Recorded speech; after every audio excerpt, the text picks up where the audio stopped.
Hello, everybody. Welcome to the fireside chat this evening, and I hope you're doing well. And for those of you who wrote any exam today, financial reporting, corporate reporting, I hope that it was good. Whatever be the case, you gotta go for tomorrow's paper. So whatever happened has happened already. There's nothing you can do about it. So let's go to management accounting and let's see what we can do in respect of that. So welcome to the session this evening as we spend some time to, chit chat, share our thoughts on some few things that you need to understand to put yourself in the position to go into the exam hall, write the exam with confidence tomorrow morning, and most importantly, be able to pass the examination. So, what I want to do first is to probably take some questions if there are any for me. So, if there is any question you have, something you want to pick my thoughts on specifically, right? Something specific that you want to pick my thoughts on, you can put it in the chat for me, or you can raise your hand and I bring you up to be able to ask your question. So, anything for me before I get excited to see what I can do? Any specific questions, or everybody is in a comfortable lead? So that if we are in a comfortable lead, then we can just close and go and take a nap so that tomorrow morning you'll be in a good shape for the examination generally in that case. So any questions for me, you can bring it up quickly, then we can get into the discussion. Now, there are 4 things you must understand if you are going to pass the management accounting examination. 4 things. And over the last 12 weeks, these are the 4 things that we have been trying to work on. And as we are having this concluding discussion, I want to highlight that again for whatever time you have, less than 12 hours to go for the examination at the end of the day, a little over 12 hours to go technically at the end of the day. The first thing is the understanding of the principles underlining each of the topics in management accounting. That's the first thing we must understand. And so at this point, the key question you need to ask yourself is, do I understand the principles underlining each of the topics? That is very important. So when we take transfer pricing, performance measurement, ROSI calculation, ROI calculation, EVA calculation, dealing with issues in respect of the overall performance measurement of the organization. When we come to issues about budgeting, the functional budgets, the master budget preparation, do you understand and have at your fingertips the principles underlining each of these key areas in budgeting? We come to variance analysis, the basic variance issues, the overhead variances, the sales variances, when the entity is using more than one material, mix and yield variance, when we are selling more than one product, then sales quantity and sales mix variance. Do we have an understanding of each of these, the topics relating to each of these areas? Short-term decisions, yes, that is a very huge area, and the examiner is going to be putting that in question 5 for us. But at this point, are you strong in shutdown? Do you understand the principles? Are you strong in throughput accounting? Do you get the principles? Are you okay in break-even analysis, dealing with multiple product environments, and all of the nuances under short-term decisions, relevant cost analysis, make or buy decision, name them, all of those short-term decisions at this point, are you okay? So on the overall, that is the first thing we must really get ourselves into, underlining the underlying principles for each of the topics. But you have to understand that to be able to excel in the management accounting, there are some fundamental principles that we must know about. And that is classification of cost. So at this point, have you been able to review the principles underlying classification of cost? Because classification of cost is going to play a key role in the exam hall. If you're supposed to calculate the cost sheet or the cost card for anything, we must know the pro forma. Classification of cost will also help us to know the various cost behavior issues, and most importantly, how we can separate cost into the fixed and variable components when we have a semi-fixed, semi-variable cost using the high and low method. Because the high and low method may be applicable when in the cost environment, but also can be called on even in budgeting or variance analysis. And you've seen that we've applied it across board. So the high and low method, you must understand the principles there very well. You know that in the high and low method, we are bringing maximum total cost, minimum total cost, maximum output, minimum output. But in a question where the maximum total cost is not corresponding with the maximum output and the minimum total cost is not corresponding with the minimum output, in that case, the output becomes the basis for choosing the corresponding cost items at the end of the day. So high and low method principle, understanding that very well.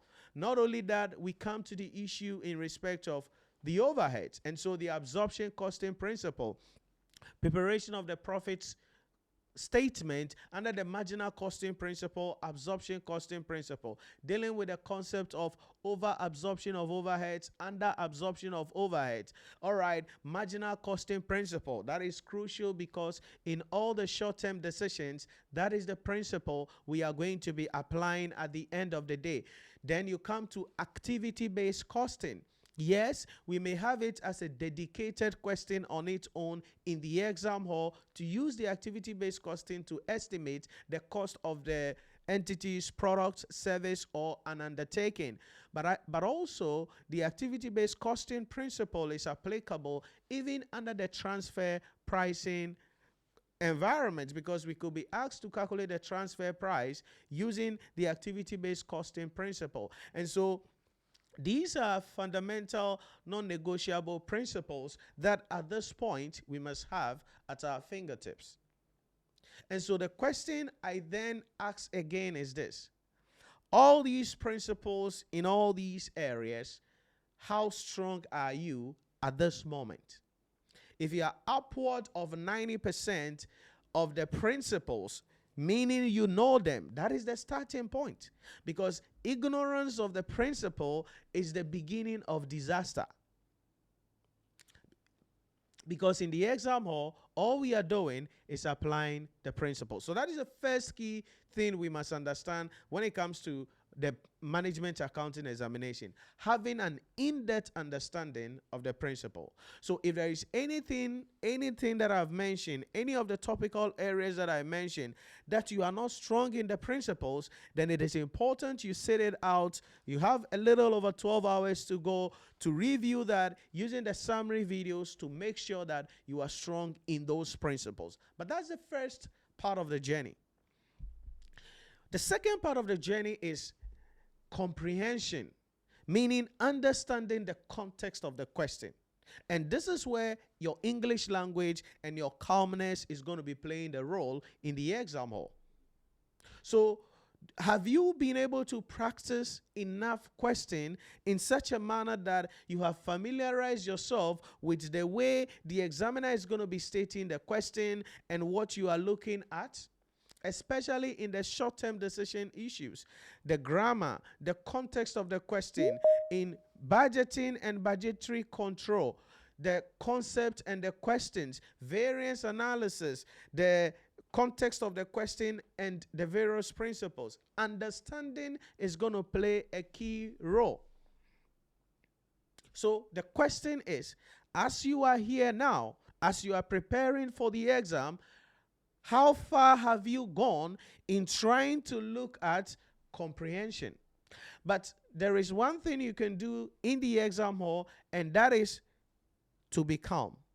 Because the way the management accounting paper is, if you read hastily, then you're going to make faulty judgments and you're going to fail the examination at the end of the day, because the context of the question must be understood to be able to apply the underlying principles based on the question.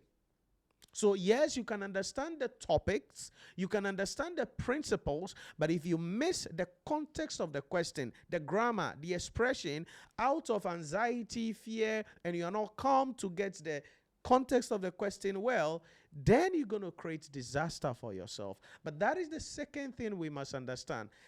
Having the ability to focus and stay calm, to read the questions and understand the context of the question. That's the second thing. And so if you pay attention throughout this 12 weeks period, all we've been doing is, I don't think we ever solve any question where I finish reading before we solve the question. No. We go to the requirements, then you read. As you are reading, you are working, interpreting. That is called focus and calmness. Why? Because you don't want to get a lot of things into your head to affect your interpretation of something that you are reading generally at the end of the day. So that's the second thing you must understand. Comprehension. Having the mental capacity to decipher what has been presented to you, understanding it, and knowing how to apply the principles. And that will require focus and calmness in the exam hall. The third thing is then to apply the principles based on the context of the question. Because you see, we will see a question on budgeting. There will be a question on variance analysis. There is a question waiting for you on the short-term decisions. There is a question waiting for you on performance management. There is a question in the exam or waiting for you on the public sector issues. The question is, can you apply the principles? That's the idea. And so the application of the principles would depend on the point number 2, which is understanding of the context of the question. If you miss the grammatical expression, the context of the question, then you may not be able to know which principle to apply based on the context of the question at the end of the day. And that is very important.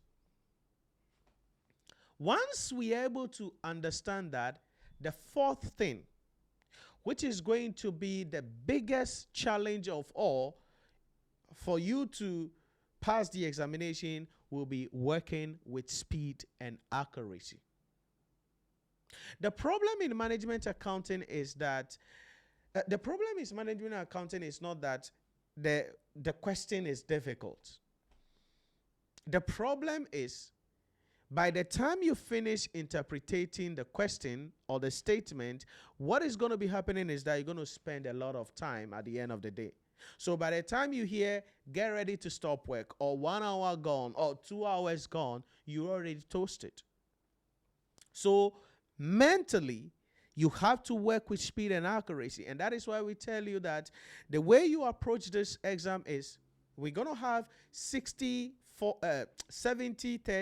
or 65-35 in the exam hall. So we're going to have about 30%, above 20% questions on written. Then there's 70% area on calculation. So to optimize our time in the exam hall to be able to work with speed and accuracy, what we need is to first answer all the written questions. Now, the written questions are going to be spread across board. So we're going to have some theory questions in question 2. Question 2 over the last 3 examination that has largely been theories, because that's where we see the examiner burying some budgeting issues, some models of evaluation issues. Then we come to question 3B, we come to question 4B, sometimes question 5B also, there is a theory there. But the theories are going to be spreading across. So when you get to the exam hall, to optimize your chances, to manage your time well, you want to take out all the theories that you can answer best first. That is the strategy you need to be able to pass the examination. So when it comes to this management accounting paper, these are the 4 key issues that I can say you have to be mindful of. Getting an in-depth understanding of the principles. Making sure that you read the question calmly with focus, no distraction, to get the context of the question. Then you can apply the principles. Then you can work with speed and accuracy at the end of the day. And that is very important for you to know about. Give me a sec. It's like I'm having a little problem. Can you check? I think I've lost. I don't know. YouTube is gone. I don't know. Yeah, stopped. Yeah, so you can check. What? No, I'm not sure. So, if you understand the principles, be able to understand the context of the question, then you can work with application of the question, then work with speed and accuracy. So the goal is to reduce the gap between reading the question and ultimately providing an answer to the question at the end of the day. If you can do this, then you can pass the examination. Because at this point, yeah, all other things being equal, you understand the principles. At this point, all other things being equal, you've expressed some grammatical understanding. At this point, all other things being equal, you have tried to work with time, speed, and accuracy, and all those things. So you should be in a better position as you go into the exam hall for the exam tomorrow. So what I want to do generally is maybe share some thoughts on some few things quickly, and then we should be out of here, subject to the fact that I will have some other questions coming in as we proceed. So let me bring up my screen quickly and then let's go.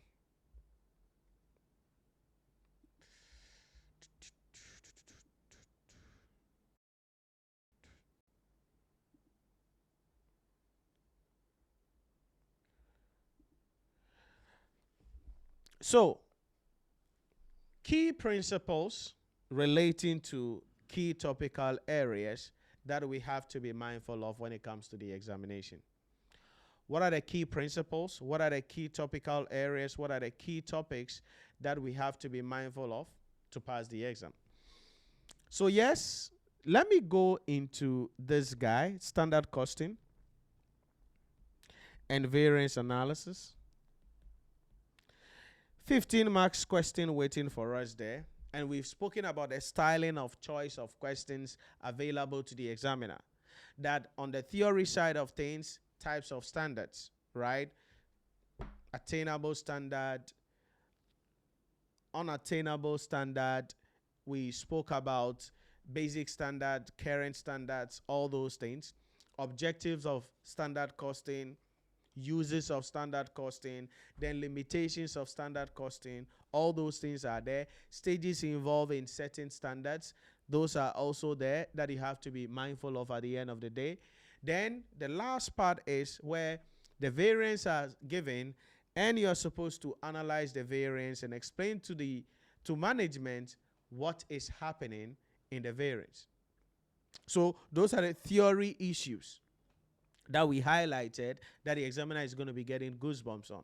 On the calculation areas, importantly, also we said there are various styling of the questions that the examiner can go for. The first styling is the usual thing where we are supposed to calculate the basic variances. And the rule is very simple based on the context of the question. So for instance, when it comes to the direct material cost variance, we said it is divided into two, and that is direct material price variance, direct material usage variance. If you remember the discussion very well, we mentioned that when it comes to direct material price variance, let's see.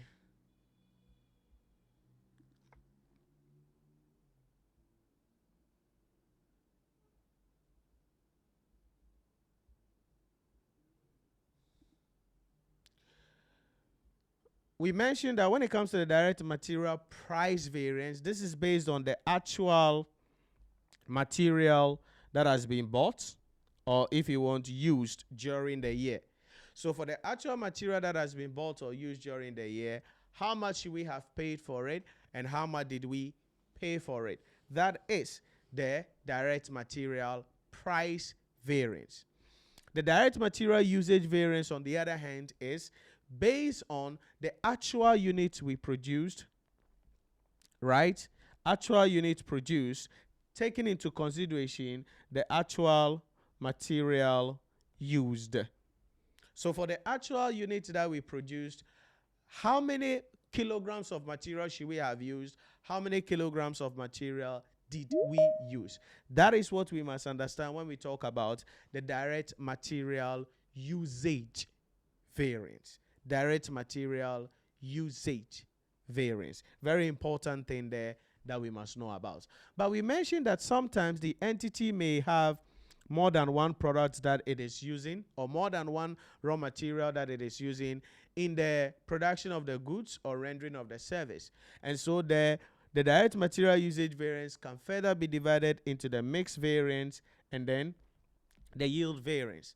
The mixed variance has to do with the combination of the materials for the product that has been produced, and then the yield variance has to do with the material that we've used as compared with the output that we had and the output that we should have had based on the material that we have used. And that is the concept about the mix and the yield variance. You know the deal already that we're going to have the actual quantity in standard mix and then actual quantity in actual mix. So the deal here is that just bring your actual units here, add it up, and then bring the total here. Then you must work this out using the standard mix given to us in the standard cost to get your actual quantity in standard mix. You get a difference at the end of the day. And so if, for instance, the actual quantity standard mix exceeds the actual quantity in actual mix, that's a favorable variance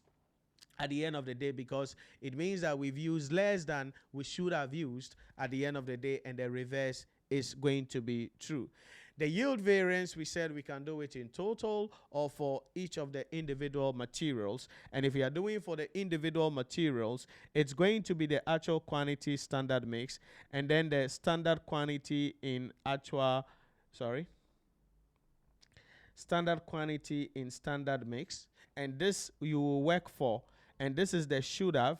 So based on the actual units that we produced, how many kilograms of material should we have used? How many kilograms of material did we use? That is the idea about that if we are working for the individual. Here, the deal is that this is going to be your should and this is going to be your did. So whilst in this environment, this is going to be favorable, in this environment, if AQSM is greater than SQSM, that's going to be an adverse variance. So we must know the way we play it out. Now, if we are working for the yield variance in total, we said for the actual material in total that was used, how many kilograms of material, how many units of output should we have produced based on the total standard per unit, and then how many units did we produce? And we get a difference, and we have to calculate the standard material cost per unit to multiply that with the unit difference to get our variance coming in there. So that is the idea if the entity is using more than one raw materials or input in the production of the goods and services for the period under review. But not only that, also there is another school of thought here where, for instance, the direct material price variance, it could further be divided into two. Because the direct material price variance tells us how much we should have paid for the units that we produced, for the material that we bought, and how much we paid. So we can further divide that into two to understand what is going on between the procurement department and to find out the efficiency and effectiveness of the budgeting system in that department in that regard. And that is very important at the end of the day. So here we can have direct material price planning variance, direct material price operational variance. So that is the issue here that we must understand. Now, the direct material price variance is trying to assess the efficiency of our procurement department, right? Whether they are able to estimate the prices well. So we're going to be looking at the difference between the budgeted price minus the actual price that we paid for the actual units that we bought, or actual material that we bought. So that is direct material price planning variance. So what was the budgeted material price per unit or per kilogram minus the actual price that we paid, right? And then that is going to multiply by the units that we produce. Now, this is a realm that the examiner may not take us to, but it's an operational issue that may come up if the examiner wants to dive deeper into getting us to understand what is going on in the direct material variance. So those are the basic issues that we must understand, direct material. The second area is direct labor cost variance. That can also be divided into two, as we know already. That is direct material rate variance, direct labor rate variance, direct labor efficiency variance. The deal is simple. The direct labor rate variance is based on the actual hours paid for. So the actual hours paid, how much should we have paid? How much did we pay? That is the direct labor rate variance. The direct labor efficiency variance, this is based on the actual units we produced. Okay, actual units produced, taking into consideration the actual hours worked. So for the actual units we produced, how many hours should we have used? How many hours did we use? That is the direct labor efficiency variance that we must understand there. Direct labor efficiency variance that we must understand. Now, if we have a difference between the hours we paid for and the hours people worked, then what is going to happen is that there will be an ideal time variance, right? Ideal time variance. So when it comes to the direct labor environment also, that is the rule. Now, as we mentioned, the reason why we must understand these basic principles is because if the examiner is coming for us under variance analysis calculation, even if the examiner wants to go with a reversal approach, you still have to understand these principles to be able to apply the reversal approach very well based on the context of the question that you have at your disposal. And that is very important today. So that is why these principles, we must know them. Number two, if the examiner still wants to go with a theory area of variance where he wants us to analyze the variances, then the final figure will be presented to us at the end of the day. And when the final figure is presented to us, or the variances are presented, then we would have to do the analysis. Now, your writing of the analysis will be dependent on your understanding of how the thing was even calculated. So that is why these becomes like the bedrock. Yes, we can have dedicated questions coming in for us to calculate these variances, or the reversal style variance approach questions. We still have to apply the principles. Or number three, the analysis styling of variance question, and we still have to apply the principles at the end of the day. So that is what we must understand here when it comes to the direct labor cost variance. Rate variance, actual hours we paid. Efficiency variance, actual unit we produced. How many hours should we have used? How many hours did we use? Taking into consideration the standard labor cost per hour. Then from here we come to the overhead variances. Now with the overhead variances, you remember we said it will be based on the system that we are having. So in the absorption costing environment,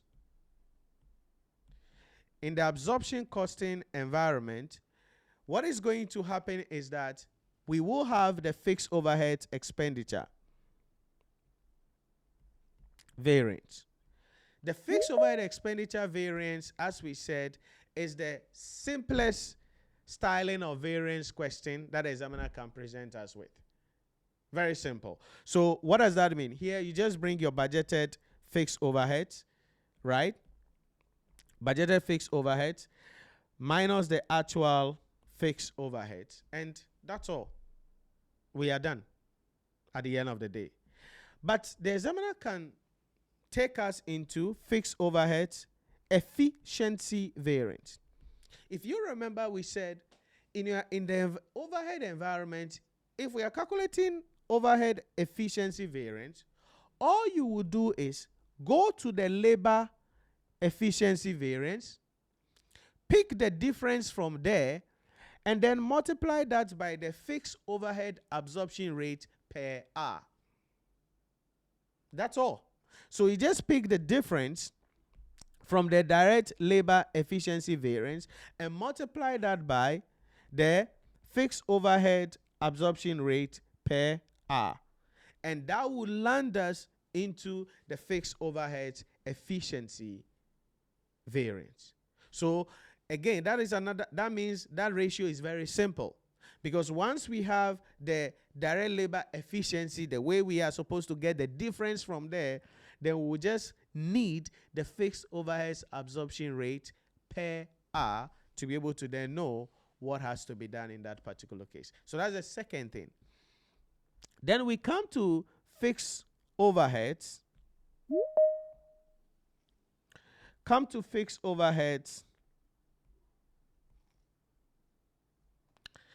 Capacity variance.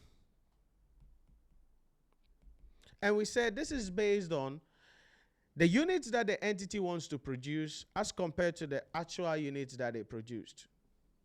Very simple as well there. So we're going to bring in the budgeted units minus the actual unit we produced. The difference is going to be taken at the fixed overhead absorption rate per unit. Fixed overhead absorption rate per unit. Then at the end of the day, if we want fixed overhead volume variance, it means we can use these two and then get our answer coming up there in that particular case. So when it comes to the fixed overhead environment, these are the things that we must understand. Now, this is if we are in the absorption costing environment, because sometimes it depends on the context of the question and the way the examiner is going to require us to provide an answer based on the structuring of the question.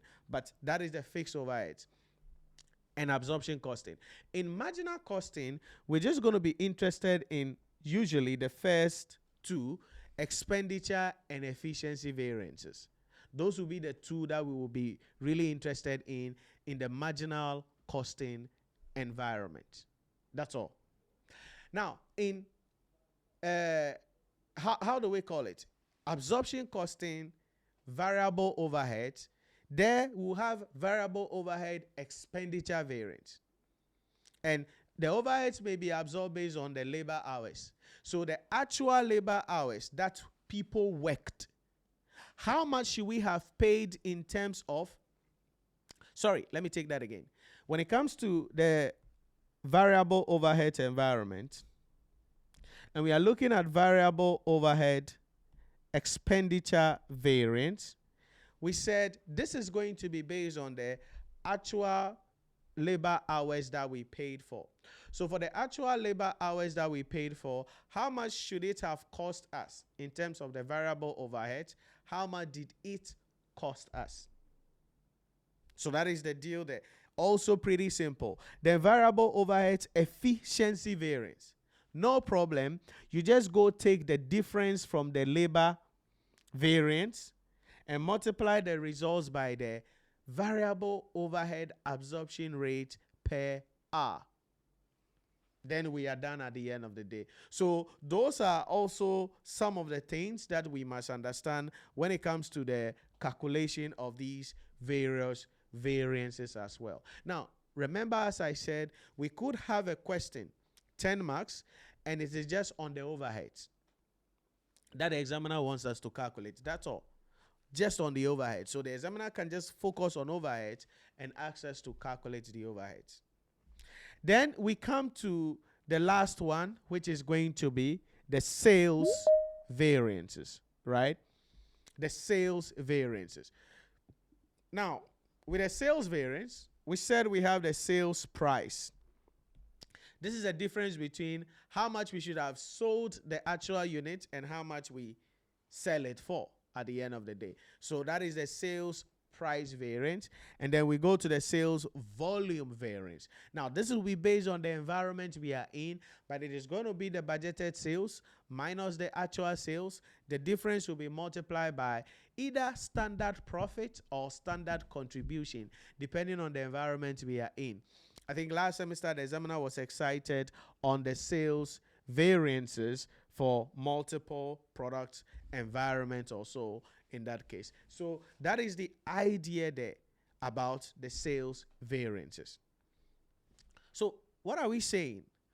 For starters, all of these fundamental principles must be understood for the variances. Because now the examiner can just say, hey, required, prepare the operating statement.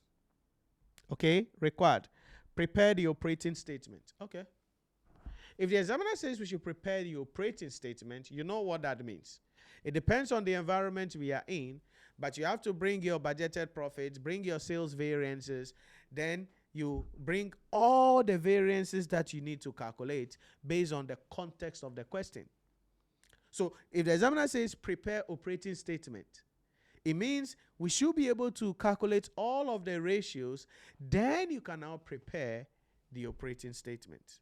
And like I mentioned, it is a styling of question that the examiner hasn't asked yet under this new syllabus workflow. Then the overhead styling of question is also something that the examiner has not asked yet under this new syllabus outflow that we must know about. And so that is operating statement preparation. Please make sure you review the pro forma of the operating statement preparation, because that is very important as well in that case. Then certainly the last issue there is the reversal approach that I mentioned, that the examiner can give us the standard and the variance, then he will ask us to calculate the actual.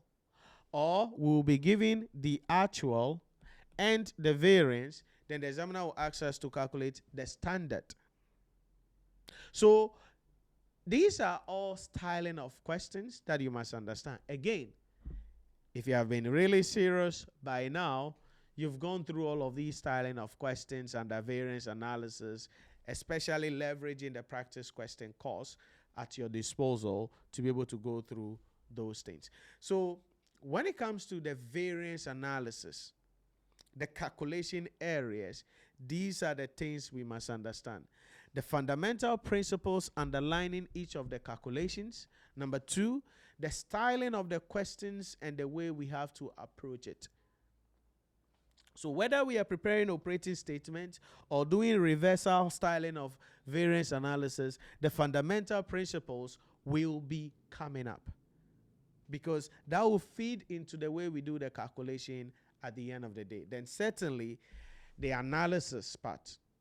Reasons why sales variance is positive, is adverse, reasons why material price variance is favorable, those things, we must be mindful of that. Because in the 15 marks area, if the examiner wants to go 10 marks variance, 5 marks theory, then it can go. But let me also say this.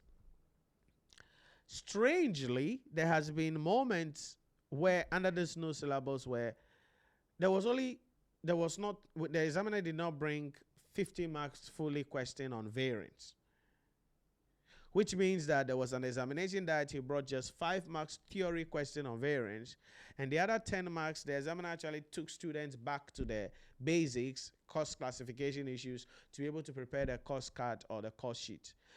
And I think that was just a little misappropriation or error on the part of the examination committee, and so going forward that is not going to be happening. But if we go by the structure of the syllabus and the exam by standard, then we should have the 15 marks area on these variance issues that we must understand. So these are the fundamental principles and the way we deal with them. That's very important. Now, so at the end of the day, once we know these principles and the nuances of the questions and the way we have to write out our answers based on the various nuances of the question, then it should be good at the end of the day. Okay? You should be good at the end of the day. Please give me a sec. Can you check?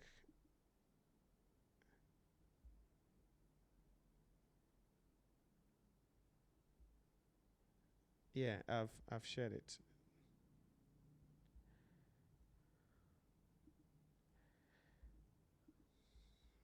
If it is,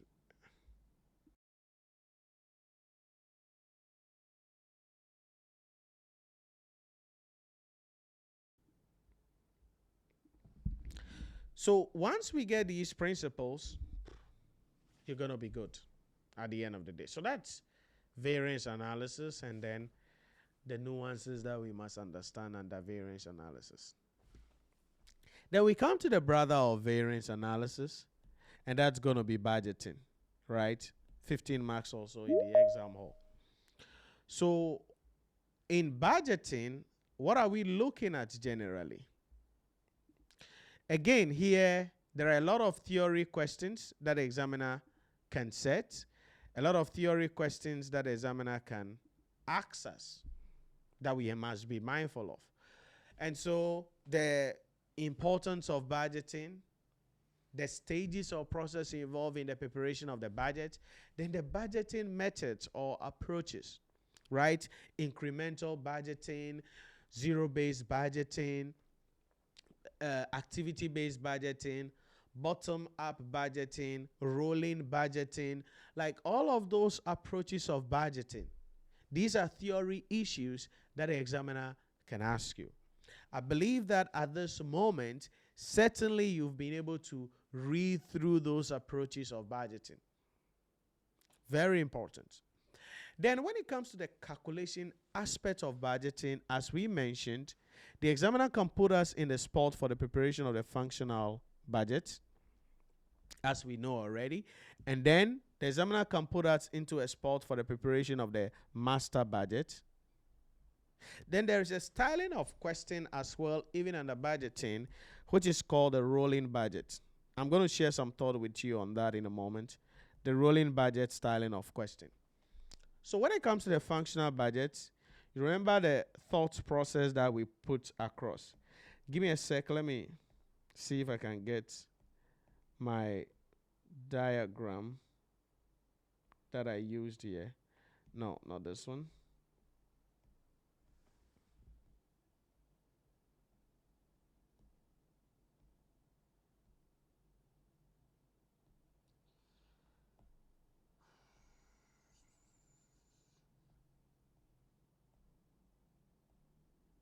There we go.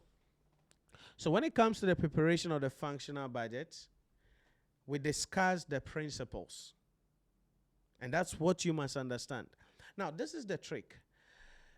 The way the question will be set under budgeting, the English language is something that you have to really be bothered, be concerned about.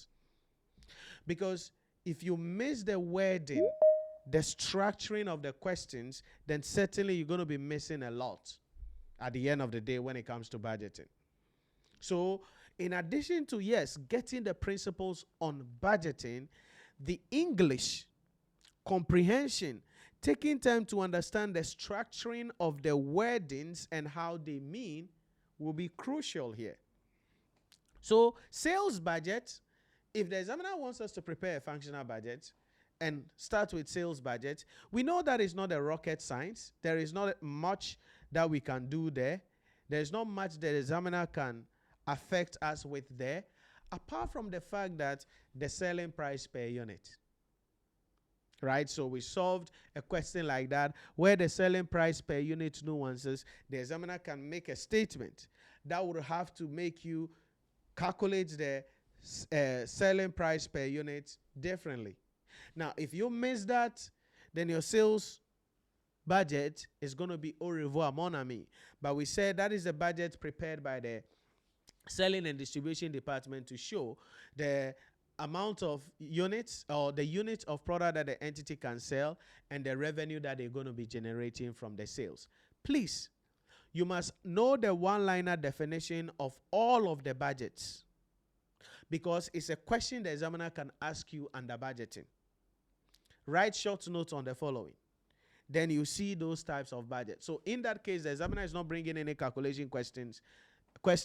Theory questions define these budgets. It's an area the examiner can prey on students because of lack of attention to defining some of these things. So please be careful about the one-liners.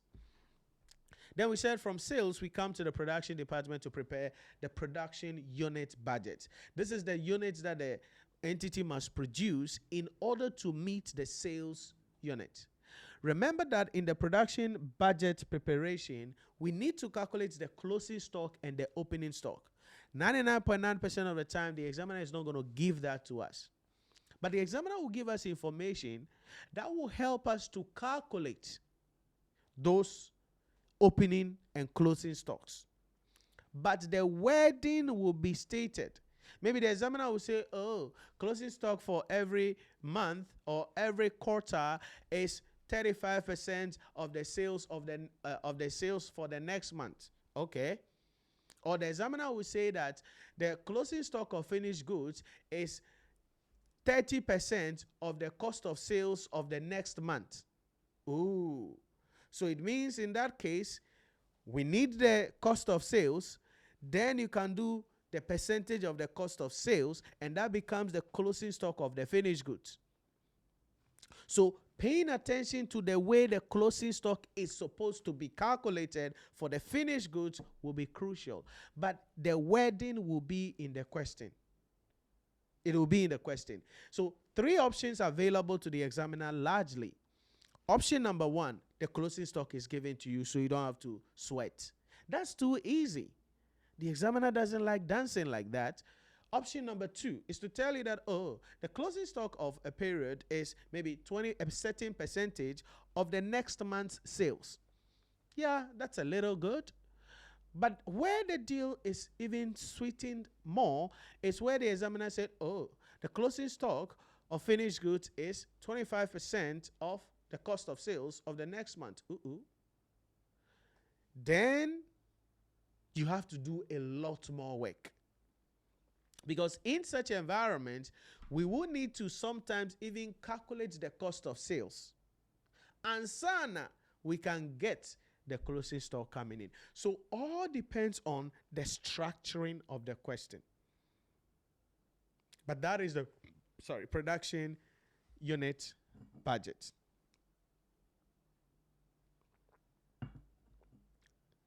But when calculating the production unit budget, we mentioned that we may make provision for defective output. You saw it in the final budget question that we solved.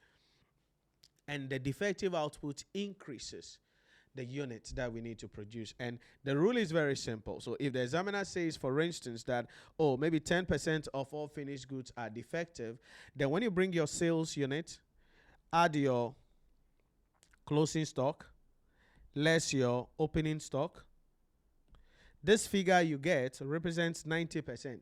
So that the defective output becomes 10 over 90 times this particular figure, and that gives you the production unit. Very sweet, simple, straight to the point. That is the idea in respect of that. That's all.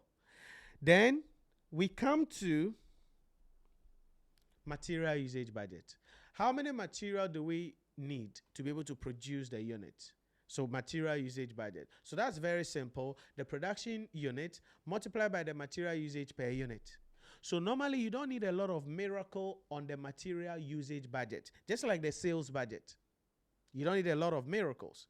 But if we have to build normal loss into the system for the material usage budget, then that calculation must come. And the rule is very simple, just like this. So for instance, you bring in the production unit, you bring in the material per unit, and that gives you the material usage. If we have to build normal loss, and they say, oh, normal loss of material is 12%, that means this is 88%. The figure production multiplied by material usage per unit, the figure you get is 88%. So that my normal loss will now become 12 over 88 at the end of the day, times the figure you got here, so that you get your material usage budget in kilograms. So that is the deal there when it comes to dealing with the material usage budget. But from there, we now come to the store department, because the store department controls the inventory level. Store and procurement department, they control the inventory levels. Okay, so what do we do there? We are calculating the material purchases budget. How many kilograms of material must we buy for the period under review? Taking into consideration opening and closing stocks, certainly. So this is also another area where we have to do the calculation for closing stocks and opening stock of raw materials. Again, the examiner may be easy on you and give it to you. In other environments, the examiner is not going to go easy, but he will give you the preamble on how the closing stock of raw materials or materials should be calculated. And you follow that procedure, and boom, you do your calculation. But that will be the material purchases budget in kilograms, liters, or whatever unit of measurement that we are using. Then you multiply that by the material cost per unit, and certainly you get your material purchases budget in currency terms. So again, these are the little things. The one-liner definition for each of these budgets, the underlying principles on how these will be calculated. But as always, it's about the structure of the question, the comprehension that you have, the English that the examiner is going to present you with, and your ability to provide answers based on your understanding. Then we come to the labor side of things. Labor usage budget. How many labor hours do we need to produce the unit that we want to produce? Very easy here. So our production unit times the direct labor hours per unit. That's done. But two things can be built into the system, and you saw this also during the mock discussion solving the questions. Labor can have idle time. If labor is going to be idle, meaning their productivity will be below 100%, then we have to build that idle time into the system. So the actual hours will exceed the hours that we needed for the production. But if labor is going to be efficient and the efficiency is above 100%, that's a good thing, because it will then reduce how many actual hours we will need for people to be able to finish and produce our product at the end of the day. From there, we go to the HR department, because the HR determine the wages and salaries of these factory workers.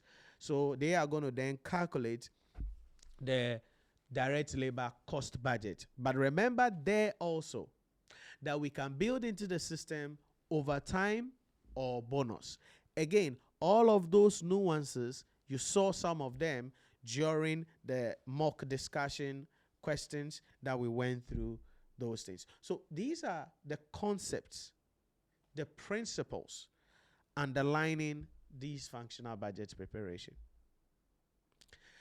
As I keep on saying, yes, this is the concept. This is the principle. The question is, when you read the question, can you deduce, can you comprehend how these principles should reflect or will reflect in your solution based on the context of the question? So that's where your comprehension comes in, and then the application of the principles also comes in that case. So that is what we must understand generically when it comes to dealing with the issues in respect of functional budgets. But we said there is also the master budget. Cash budget, budgeted income statement, budgeted statement of financial position.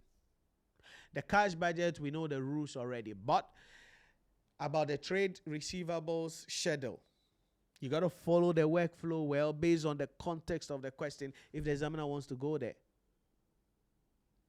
Then budgeted income statements, then budgeted statement of financial position. So generically, again, when it comes to the budget area, you will not, I hope, by all standards, you will not have problem with the principles, what you know you are supposed to do. It's about, how can I see it in the question?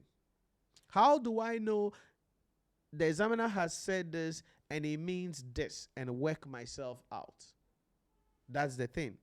And as I keep on saying, if you have been working, then by now you have solved that gap, or maybe closing it better at the end of the day.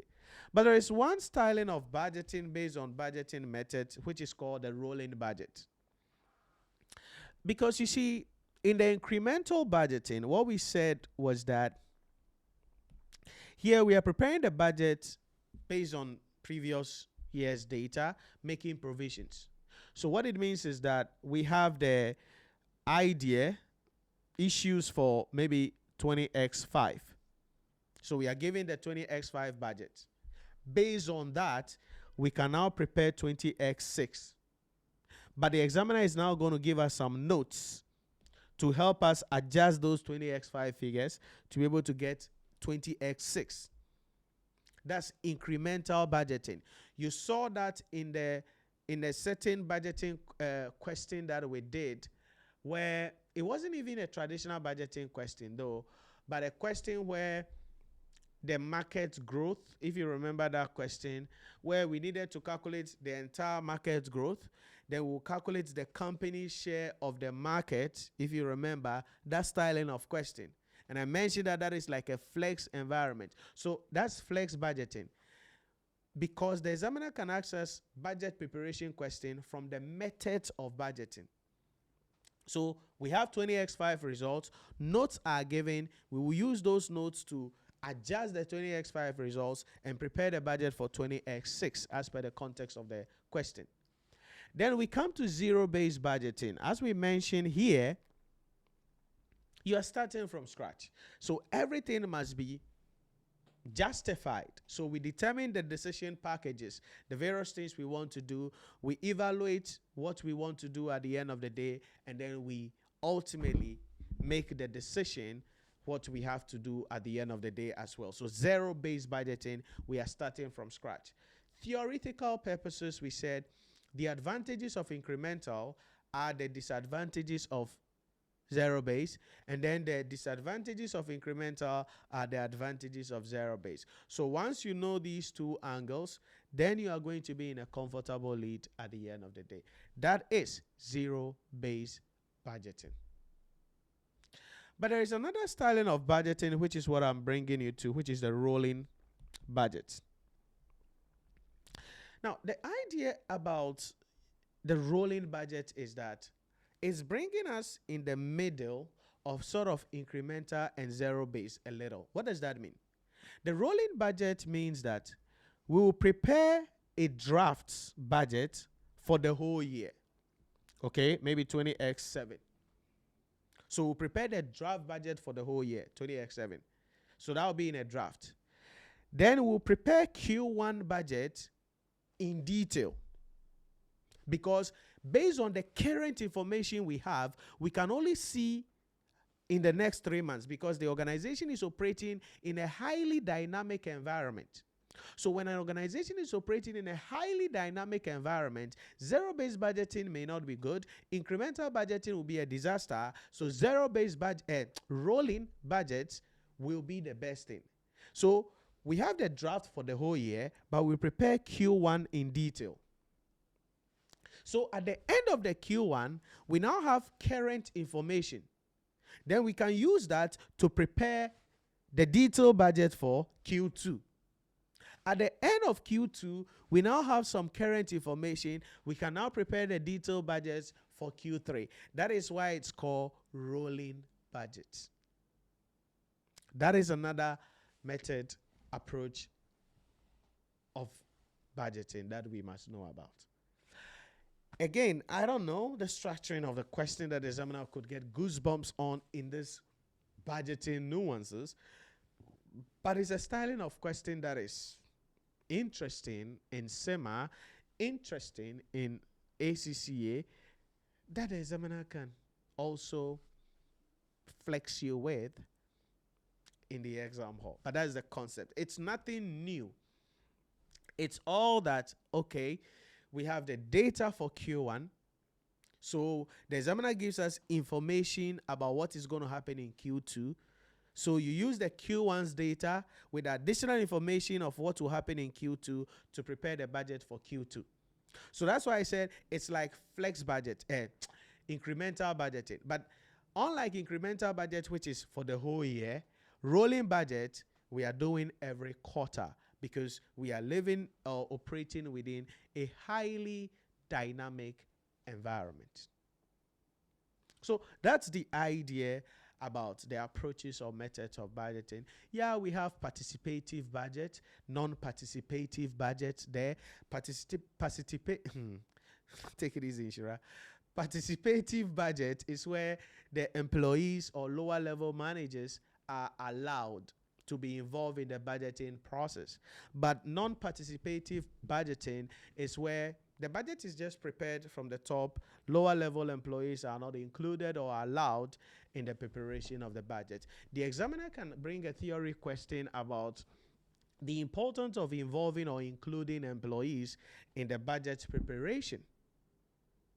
That's also there. And we have the top-down approach of budgeting and bottom-up approach of budgeting. Top-down means that the budget is just prepared by the HQ, head office, management, top management, and the lower level managers are just asked to implement the budget. Now, there are advantages of that, disadvantages of that. Then bottom-up is what you see here. The traditional concept that we've been discussing is the bottom-up approach, where you are bringing in each department, preparing their budget, then we can now prepare the master budget for the entire organization. So this discussion is the bottom-up budgeting approach, where we are bringing in and letting every department function within the organization have their main budget. Then we bring it and then put it together to prepare the master budget. So those budgeting approaches are also things that we need to be mindful of. In a nutshell, in this budgeting area, the theory issues are there. processes of budgeting, importance of budgeting, the behavioral aspects of budgeting, approaches of budgeting, the calculation area, functional budget preparation, master budget preparation. There is a lot that the examiner has at its disposal, and understanding them is going to be crucial at the end of the day. So that is also the concept of budgeting and what we must understand there. Very easy, sweet, simple, straight to the point. Then we come to this area, short-term decisions. That's question 5 in your exam hall. Okay? Question 5. Now, which one is going to be there? I'm sorry, but as you know already, I don't know. So, shut down. Should we close down that division? That is not making money. The decision rule is simple. We said compare the foregone revenue with the avoidable cost, the cost that we will not incur, or the cost we will save by closing down that division or that part of the organization. And we said the avoidable cost is going to be the variable cost for that division plus any specific fixed cost. General fixed costs are not going to be considered. So if the foregone revenue or contribution exceeds the avoidable cost, boom, au revoir mon ami, we cannot close it down because you are losing more than you are saving. But then if your foregone revenue is less than the avoidable cost, come on now, we shut it down. We shut it down. So that is the shutdown issue. But also there are some theory issues that the examiner can bring. Factors other than financial issues that an organization must consider before making shutdown decisions. So apart from this calculation, what else should the entity consider before making a shutdown decision? Then what are the disadvantages of the shutdown decision? If the entity eventually decides to close down the department, what are the disadvantages? We must understand these very well.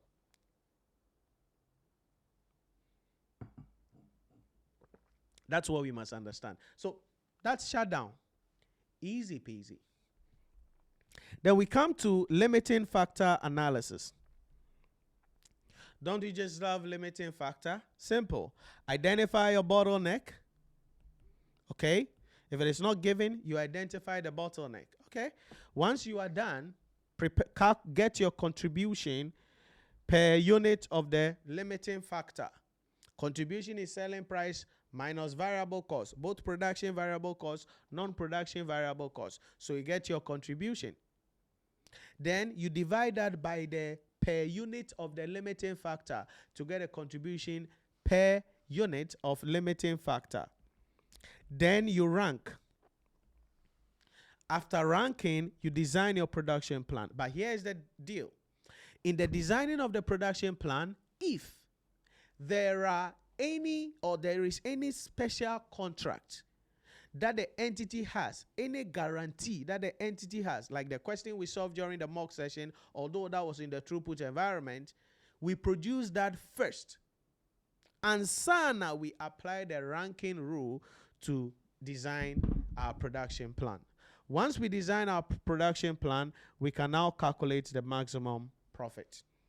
Now, the difference between the marginal costing principle and the throughput principle is in the treatment of variable cost. In the marginal costing environments, the standard, the normal one, it is contribution we are interested in. But in the throughput environment, we are interested in throughput. And throughput is selling price minus direct material cost, and all other costs are treated as fixed costs. So that is the idea under limiting factor analysis and applying the throughput concept there in that case. Number 3 is our beautiful friend, relevant cost analysis. Okay, our beautiful friend. It has come already twice, okay, in just the few examination dates we have. It tells you that, yeah, it's it's an area that students don't like, so the examiner wants to prey on students. Okay, and I think I was telling you this in the in other discussions, not I think in MA though. But the thing is that you see, the examiner reads the room, and then based on results that have come, if there are topical areas that students have problem with, what the examiner does is that he brings those in continuously or randomly in the examination cycles. It is then to push students' mind to learn that topic. Then, after students have sort of mastered that area, the examiner will switch. So that's why I keep on telling you that you got to be careful about the way you handle. And if you just want to follow, what came in the last 3 examination diet, you may be in a hot soup, because the examiner can decide whatever he wants to do. When he changes his mind, you don't know it. But relevant costing is there. We know that the rule here will be dependent on our understanding of the English. But when it comes to material, is the material in stock? No. If what we would need is not in stock, then the buying price becomes the relevant cost. Is the material in stock? Yes. If it is in stock, then we need to ask ourselves another question. Is this material in constant use? If the material is in constant use, then when you use it for this project, you have to buy it. Hence, the replacement cost becomes the relevant cost. If the material is in stock, but it is not in constant use, then we ask ourselves the next question: does it have an alternative use? The answer is no. Okay, if the entity is not going to use this material for anything else, then the relevant cost is au revoir mon ami, Zokbo. Very important.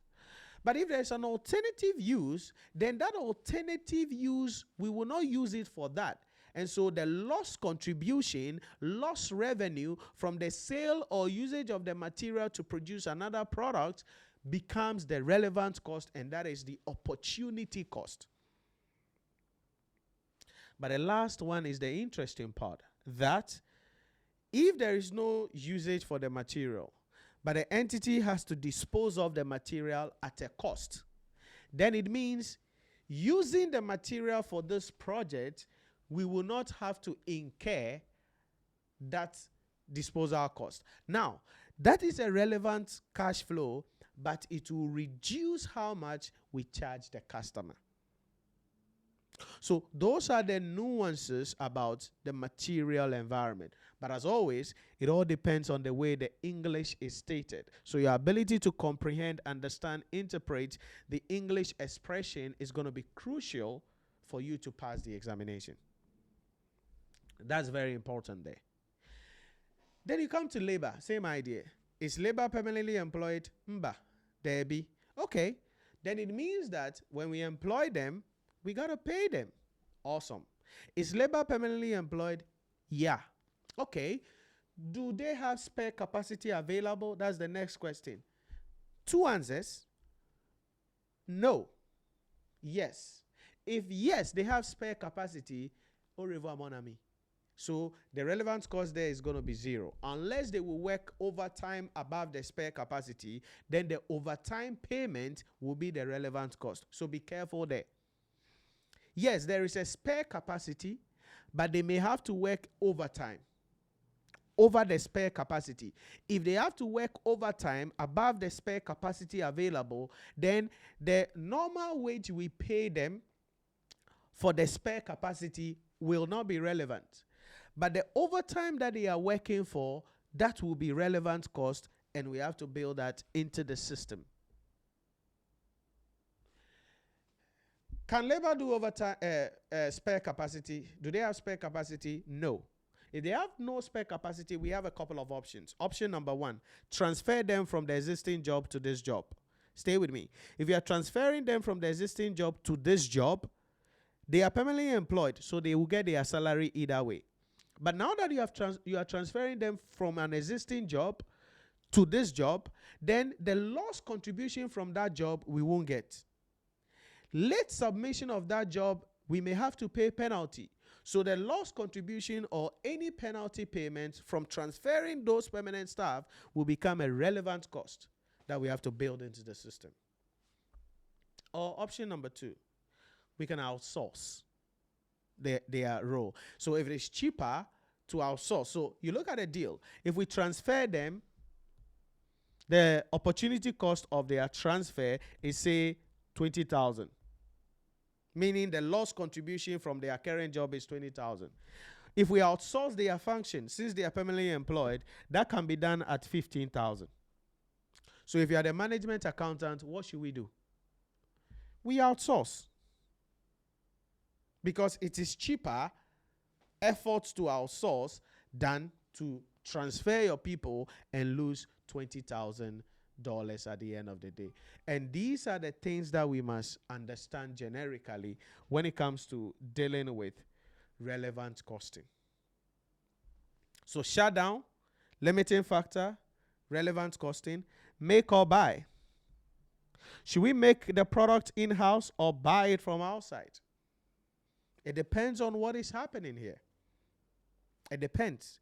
So, for instance, if the organization is having a limiting factor issue, then we can use the limiting factor concept to decide which of the products we can make in-house, because then in that case, we will use our limited resources to produce the product that give us the highest contribution per limiting factor first.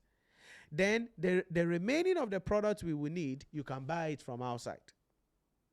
So if there is a limiting factor, then we can use the contribution limiting factor concept, do the ranking, and produce first, we're using our limited resources in-house, the product that gives us the highest contribution per limiting factor, then we outsource or buy the rest from the outside.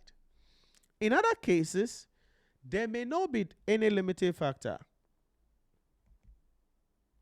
So if there is no limiting factor, then we have to take into consideration the marginal cost of production and compare that to the buy-in price. Sounds good? So what is the marginal cost if we produce the product in-house? What is the buy-in price? If the marginal cost exceeds the buy-in price, then you buy. Generally at the end of the day. And those are the things that we must understand there. But there's another third layer to the make or buy. This is where it is cheaper. There is no limiting factor, yes, but it is cheaper to make both products in-house. So in that case, which of the products should we make? Which of the products should we buy? And that is where we will go back to the limiting factor concept to look at which of the two products gives us the highest return per the limiting factor, and now say which of the products will give us the highest savings if we make it in-house. So for instance, let's say that we have the marginal cost here, we have the buying price here, we are doing certain products. So let's say we're doing sanitary pads here, we are doing baby diapers here, we are doing condoms here. Right, so the marginal cost of producing, maybe 40 here, 30 here, 30, maybe 22 here. Buying price, 32 here, 22 here, 13 here. So if you check, all the products, it's cheaper to make them in-house. So here is the deal. If all the products, sorry. Let me take that again.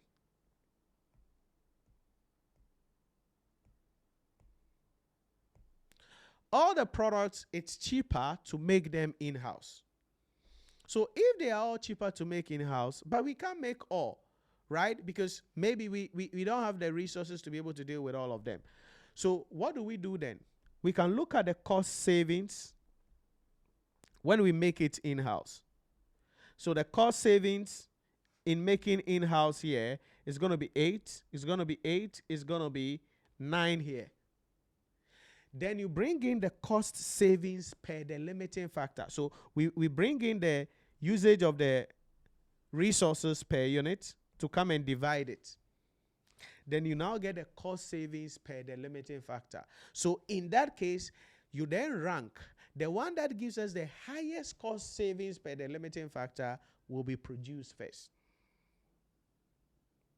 Do you get the idea here? So in the make or buy environment also, the examiner has a way he can dance. We can use the original limiting factor concept, do our contribution per limiting factor, rank, produce what has to be produced in-house, buy what has to be bought outside. Or there is no problem about limiting factor and the products are cheaper to make in-house.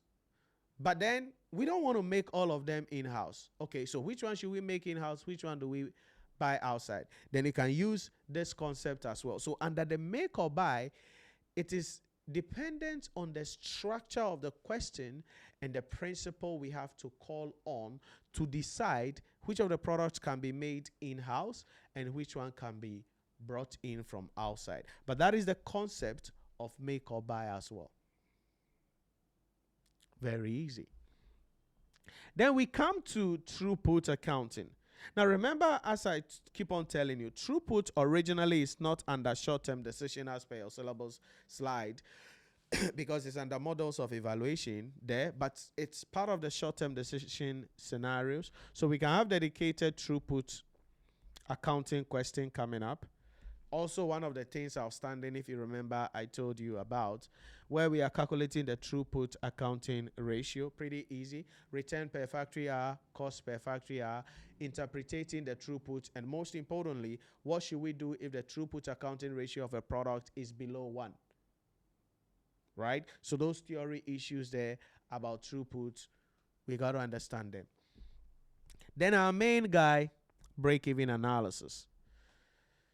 It's an area, again, that the examiner has not really exhausted based on the structuring of the syllabus. But break-even analysis is there for us. And it's a complex area, right? Because we have the regular break-even analysis question where, calculates the various issues. The normal things. Then we have break-even analysis in a multiple product environment.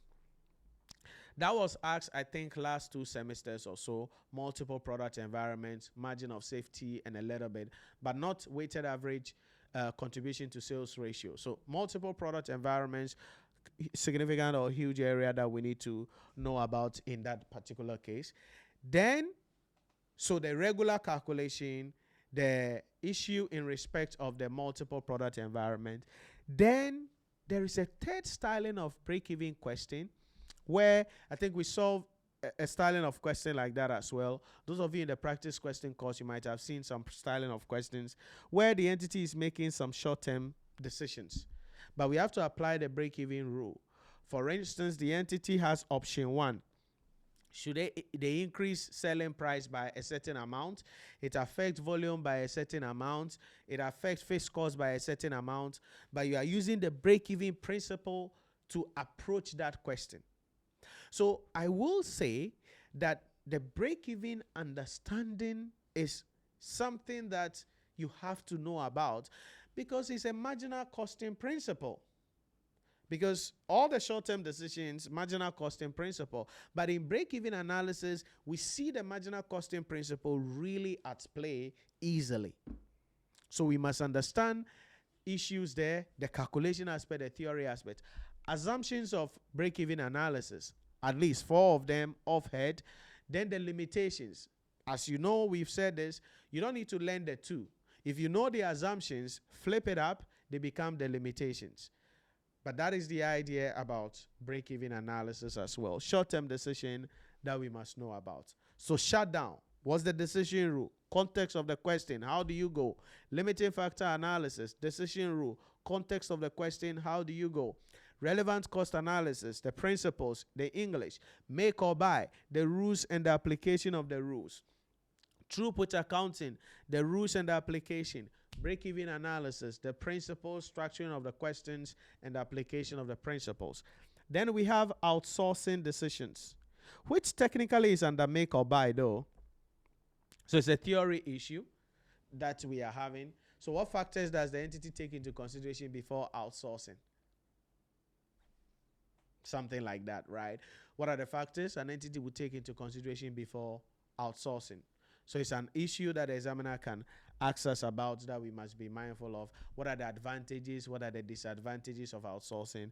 Then the last thing under the short-term decision, also a theory area, is pricing decisions. What factors does the entity take into consideration before setting the price? Or what are the driving indicators for setting the price for a product? Then the various pricing methods available. These are reading areas that by now definitely you have read at the end of the day.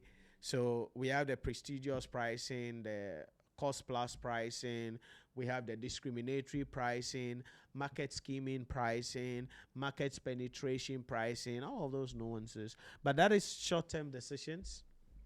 Question 5. A.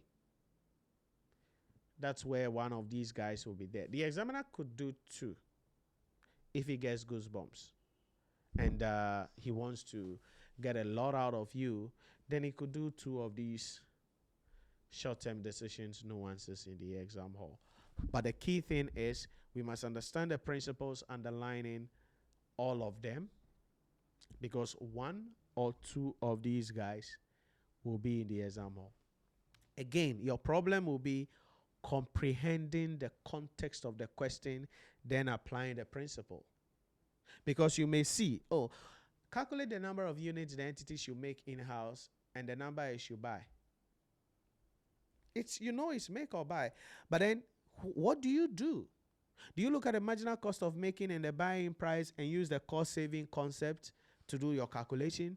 Or do you apply the limiting factor analysis concept? It all depends on the structuring of the question and what you have available based on the context of the question. So that is what you must understand there for that area, short-term decision as well. So variance, budgeting, short-term decisions. Then certainly we come to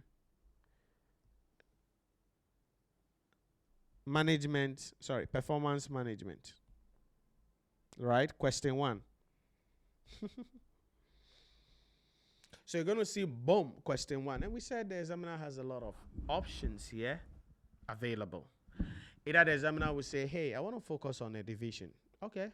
So in a division, or the concept of divisionalization, then the examiner is going to do whatever, transfer pricing. Okay. Or the examiner will do performance measurement and payment of bonuses using those guys, RI, ROI, and EVA, economic value added. That's the issue there, under divisionalization. Now, in the transfer pricing environment, you must know, based on the context of the question, how we calculate the transfer pricing. We spoke about the various concepts that you must understand, even under the transfer pricing. Permit me to draw your attention again to something real quick. Under the transfer pricing, it's a theory, or there are theory issues that the examiner can ask you. So permit me to just highlight that to you again as we go. We mentioned that in the calculation of the transfer pricing, it depends on what is happening. So if there is a limiting factor and the division has a lot of external supply, then in that case, it will be the minimum transfer price will be the marginal cost of production plus the loss contribution, the opportunity cost. But if there is no limiting factor, it means that the minimum transfer price will be the marginal cost of production. Those are the bare minimum issue. But remember, we spoke about the 2-part tariff concept, right? Where the entity is taking a fixed amount of money, which will usually be the selling division's fixed cost, and then a variable component, which is going to be the marginal cost they incur in producing the thing. So technically, they are getting all the money back from the buying division. It's like we are producing it for you. So pay our fixed cost, and pay the marginal cost of production as well. That will be the minimum. If we want to add a markup, then we'll come there. So that is the two-part tariff. Then we spoke about the dual pricing methodology as well, where we said it's in two folds. One, the entity can decide to charge external customers a different price. That's the selling division can charge the external customers differently, and then we'll charge the internal division also a different price. That is a dual pricing mechanism, because maybe when we are selling to outsiders, there are certain costs we don't incur. So selling to the internal division, the same price we sell to the outside division will be illogical. So then we adopt the dual pricing. So external people price may be higher than the internal organization or internal division. But another concept of the dual pricing is where we say that, okay, we're going to charge maybe the marginal cost of production to the buying division. Then our markup, if there is any, and other fixed cost, the head office will be responsible for that. That is also the second concept of dual pricing. Now, the reason I'm bringing all of these back to you and we discuss them, use them to solve a question in class, is because these are the nuances under transfer pricing that the examiner, if he wants to get goosebumps, is going to be hitting you with. And note that all these principles we are talking about are applicable irrespective of the industry we are in. Right from the standard costing to where we are now, the law is the law is the law. The principles are applicable. And that is what we must understand in the concept of divisionalization. If the examiner so wish to go there, then we're going to be going there with these. And then we did the performance measurement issue or the transfer pricing. Note also that we solved the question still under the divisional performance measurement, where we calculated some profitability ratios. If you remember, asset turnover, net profit margin, gross profit margin. That styling of question is also there. But that is divisionalization. Then we come to the whole company analysis, right? So the entire organization performance, if the examiner wants to go there, then we can use ratios, financial performance, or use the balance scorecard to analyze the whole organization, or a sample, a question like Jungle Co., what we discussed during the mock session, the organization as a whole. So in the question one area, it depends on where the examiner wants to go. Is it the whole organization that the examiner wants you to measure their performance?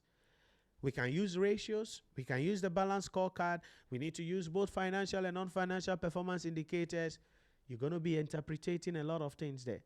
Or the examiner wants to just focus on divisions. That's also there, available, that we must understand.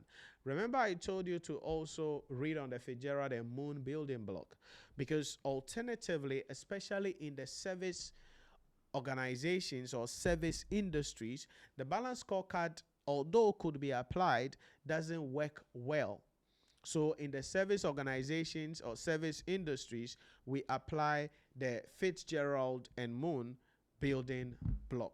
So in that 20 marks area in question one, these are the things. So RI calculation, ROI calculation, EVA calculation, and then the determination of the transfer pricing using either there is a limiting factor, there is no limiting factor, using dual pricing or two-part tariffs. Whichever. I don't know what the examiner is going to do, but you must know them.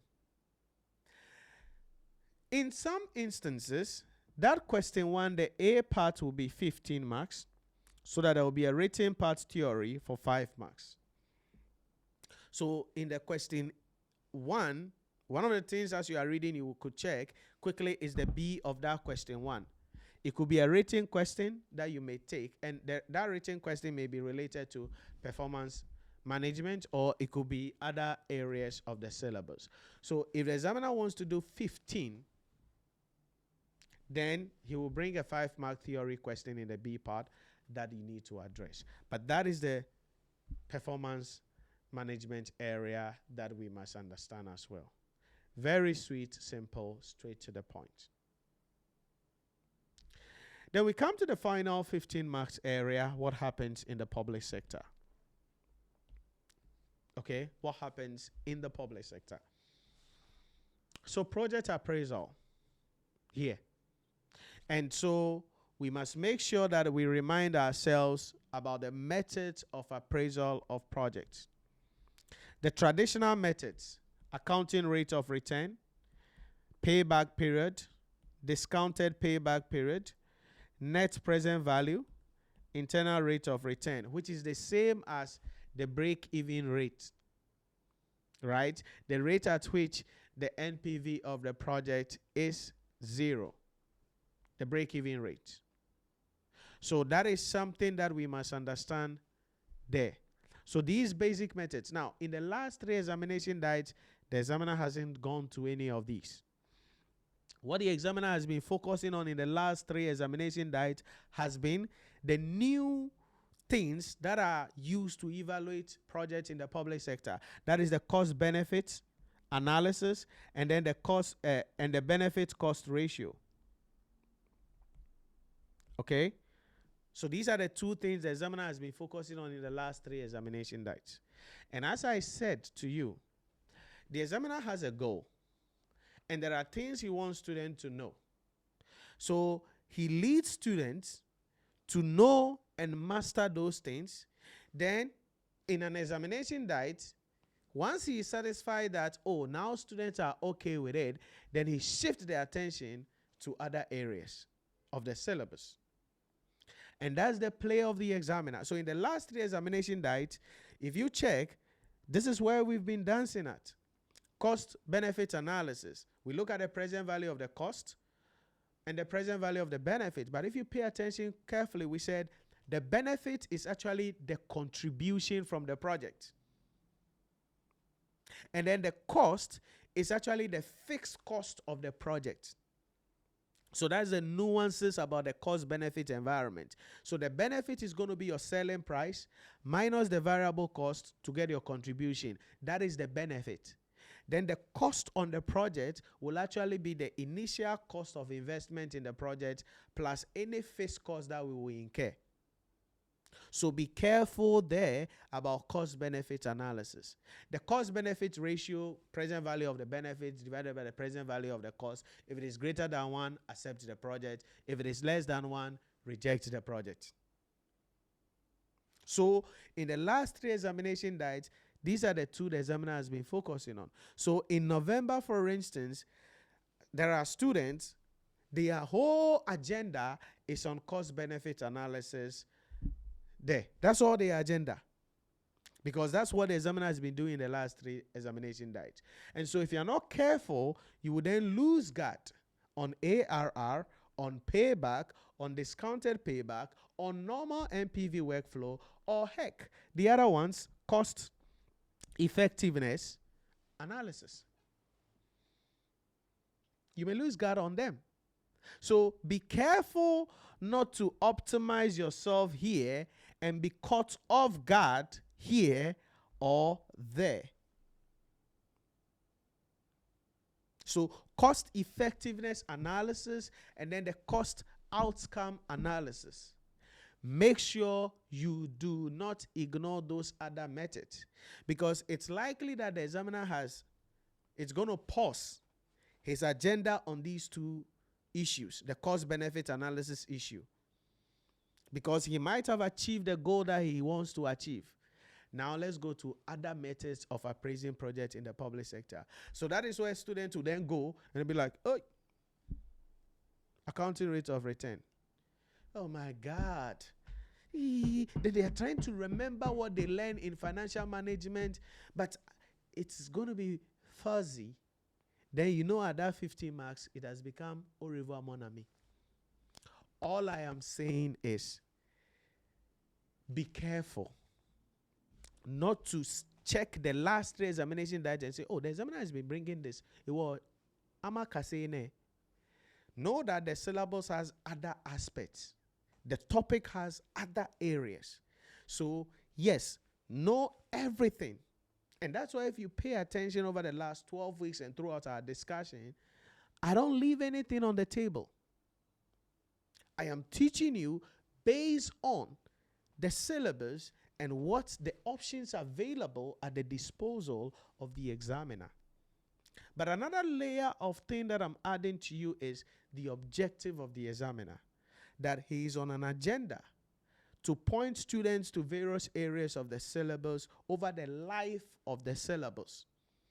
So if he achieves the target of pointing students to a certain area, say over 2 or 3 examination dates, then he's going to change his way if there are other areas available.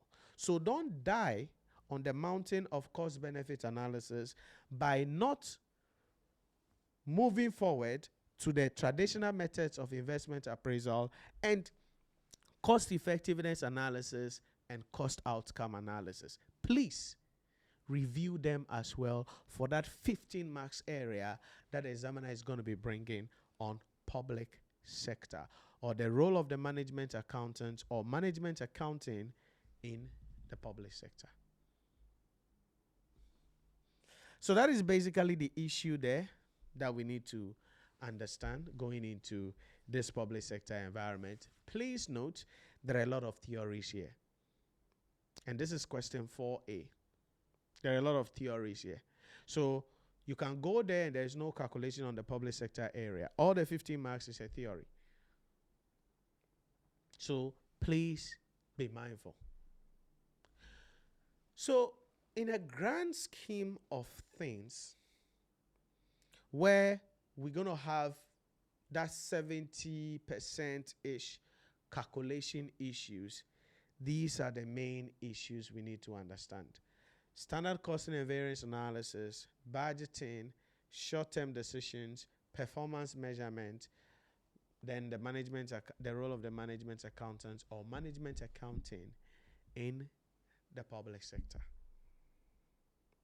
If you can get these principles right, you're going to be good at the end of the day. Then certainly those theory issues that we discussed during the last session of our revision, and the document was also shared with you there. Make sure that you go over them before tomorrow to put yourself in the position to ultimately pass the examination at the end of the day. Those ratio issues that we dealt with, the efficiency, capacity, and effectiveness issues, and then the models of evaluation, those discussions we had, please make sure that you go through them, because again, there are a lot of things there. Benchmarking has been the favorite of the examiner, okay? But business process reengineering is there. Total quality management is there. Just in time is there. Value chain analysis is there. Environmental management accounting is there. IT issues in management accounting is there. So there are a lot of other nuances. And that's why I went through those discussions. And this is your question 2A. In the exam hall, question 2A. So the contemporary issues in management accounting, those theory issues that I've highlighted on, that's your question 2A. It's theory. Question 2 largely is going to be theory. The A aspect is going to be the models of evaluation. Then the B aspect may be budgeting or any other area in the syllabus theory. 10 marks as well come in there. So technically the question 2 promises to be a 20 marks theory question done deal. Then the other theories may be spread across other aspects of the syllabus depending on the objective of the examiner. So please make sure you take time to go through all of those things and the ethical issues as well, because ethics is in management accounting, and Nuntina, we discussed that one too. So in bringing my discussion home, let me start with what I mentioned, that you read all the questions and you answer the theories first. Please, we don't have time to waste. We don't have time to try things. We don't have time to, try, my quit. No, we got to hit it in the head straight up. So the whole of question 2, 99.9% of the time is going to be a theory question. So take your time, read through all the questions, and then answer the theories that you can do best first. The only issue is that do not answer 2 different questions on the same page. That is to help us to deal with time, to help us to attempt as many questions as possible. So if you can take out all the theories first, from there, variance. If it is a calculation, you could answer on it based on the understanding. Budgeting. If it's a calculation, you could dance on it. Short-term decisions. Question 5A. That one is going to be calculation whether you like it or not. So whichever short-term decision is there, you can look at it. Question 1. Performance measurement. Whatever that is there, you can look at it. Please, in case your brain lied to you, okay, and I'm saying this friendly, in case your brain lied to you, and you start with a question, and you realize that enkoye, it's not going well, hold it and go to somewhere else. But you got to be careful, because if that is happening in the earlier part of the exam, and you approach a question and realize that it's becoming difficult, you stop it and you go to something else. And that also appears to be a challenge. Then you start building up fear. You start building up anxiety. So that is why we said, to prevent all of those nuances, you make sure you understand the principles. Because once you understand the principles, the concepts, and go with the way we have mentioned, you should be good at the end of the day.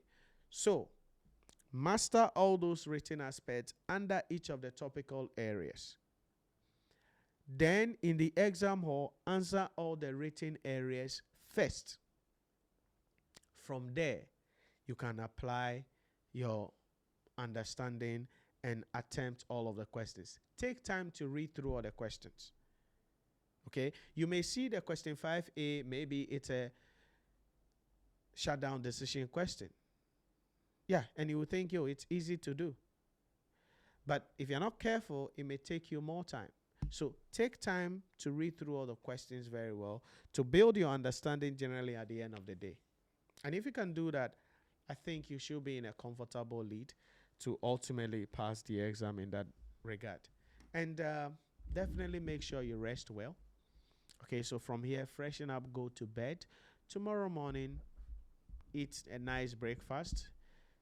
Be chauffeured to the place or drive, get there early. Relax, and you should be good at the end of the day. So these are the things that we want to draw your attention on again. Try to crystallize some of the discussions that you need to understand when it comes to these thematic topical areas. And we hope that you can go and make yourself proud to pass the examination generally. So please, time will be your enemy, whether I like it or not. So work with speed and accuracy, bearing in mind, if the examiner is going to do 30-70, that's a good deal for us. He can even do 40-60. Because the more theories we have, the better our chances of saving time, moving with speed and accuracy in the exam hall. So that's why I'm saying, when you get there, when the paper comes, just calm down. Read through all the 5 questions, because the theories are going to be spreading across not only in question 2, but maybe spread across. Question 4B could be a theory. Question 5B could be a theory. Sometimes the question 5B is even also a calculation question. That's why I said maybe. So just read through the questions. The easy theory areas, pick them out. Then you can start thinking on those calculation areas. But in every topic, pay attention, review again the structure of the questions, the options available to the examiner, and crystallization of the various things that you must understand. If you can do that, I think you should be able to go into the exam hall and pass the examination. So that's it about that. I'm going to wrap up around here. If there are any other questions, you can bring it up quickly. If not to, then I think we will wrap it up here as you go into the exam hall. And we wish you the very best. Give me a sec.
Okay, so it means we are in a comfortable lead. So we wish you all the best as you go into the exam hall tomorrow. And I'll be on standby until tomorrow 9 a.m. So certainly, if there are any things that you want to ask me about, certainly you can reach out and you'll be assisted.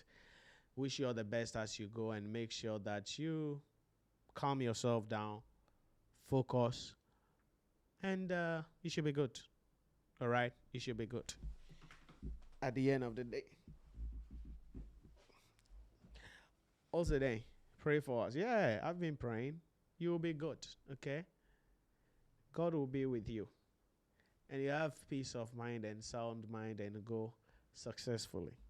So just manage yourself and be calm. All right?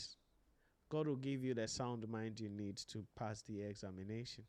So just be calm and do your part. And it shall be well. Okay? So you're going to be good. You're going to be good in that case. I said, the mind to understand the question. Yeah, that's why I said just stay calm and focus. God will help you. Okay? God will help you. You just need to be calm and focus. If you can be calm and focus, the inspiration of the Lord will come upon you. And the power of the Most High will overshadow you. And you will do exploit in the exam hall and give glory to God on the 30th of November 2025 when your results is out. All right? So that's it about that. All the best, and we'll see you some other time. Bye-bye.